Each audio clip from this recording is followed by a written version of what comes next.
Hello, my name is Matthew Boucher, and this is my final presentation on the draft. Opening with impact.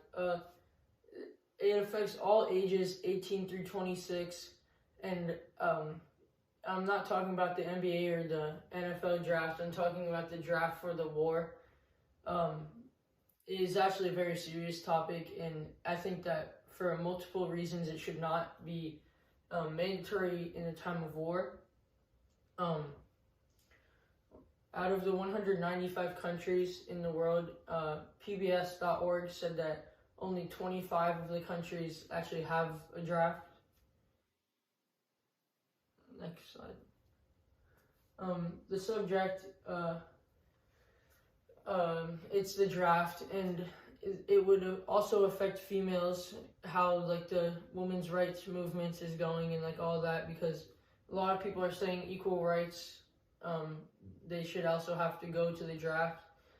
And due to like the technological advances and stuff like that, I think that the draft should no longer be in action. Why a mandatory draft is no longer logical. As I just said, I think because of technological advances, the amount of time in the war, and also the no longer need for that many soldiers.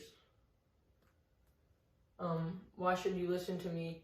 I think you should listen to me because I've been researching this topic for approximately the last month, and I also have talked to someone that was in the military, and they kind of helped me a little bit. Why worry about modern day conscription? Because it does apply to, well, me and my classmates, my peers, anyone ages 18 through 26. That's pretty much it. Oh yeah, and wars are inevitable. They're always going to happen, and if there is a draft, you would have to go to war. Even if you did want to go to war, you would be forced to. Next.